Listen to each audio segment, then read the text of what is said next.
1 Corinthians chapter 11. Become imitators of me, just as I also am of Christ.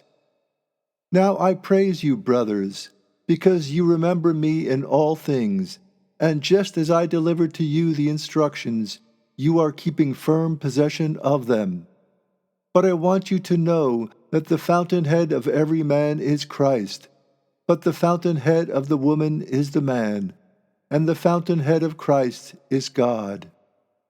Every man, praying or prophesying, having something over his head, puts his fountainhead to disgrace. But every woman praying or prophesying, with the head not covered, puts her head to disgrace, for that is one and the same as having been shaved. For if a woman is not covered, let her be shorn as well. But if it is dishonorable for a woman to be shorn or shaven, let her be covered. For a man, being originally the image and glory of God, the head ought not to be covered. A woman, though, is the glory of man.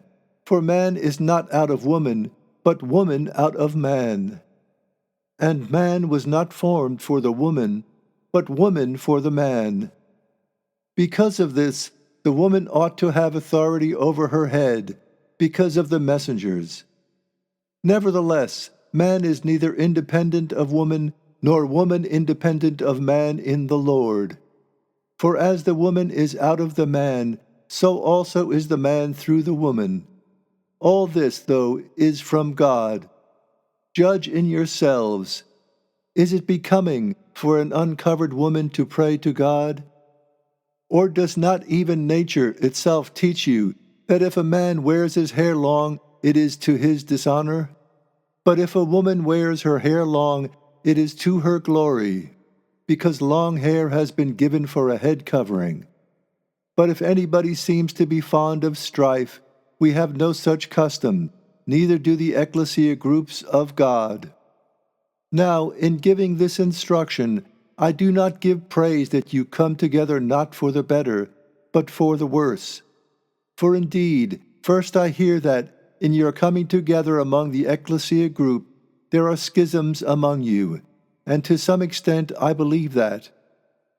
For there have to be also sects among you, so that those approved might become brought to light among you. In coming together, therefore, into one place, it is not to eat a supper of the Lord. For in eating each one takes his own supper first, and one goes hungry, and another gets drunk. For is it that you do not have homes to eat and drink in? Or do you despise the ecclesia of God? And do you humiliate those who do not have? What should I say to you? Shall I praise you in this? I do not praise you. For I received from the Lord that which I handed down also to you, that the Lord Jesus, on the night in which he was betrayed, took bread, and having given thanks, he broke it and said, "Take, eat. This represents my body which is being broken on your behalf. Do this in remembrance of me." Likewise, after supper he took the cup as well, saying, "This cup represents the new covenant in my blood. Do this, as often as you drink it, in remembrance of me. For until he comes, as often as you eat this bread and drink this cup, you proclaim the death of the Lord. Therefore, whoever eats this bread and drinks the cup of the Lord unworthily of the Lord will be guilty in regard to the body and the blood of the Lord. But let a man examine himself, and in that way let him eat from the bread and drink from the cup. For he who eats and drinks unworthily eats and drinks judgment for himself, not discerning the body of the Lord. On account of this, many among you are weak and sick, and a number are put to sleep. For if we were to judge ourselves, we should not be judged.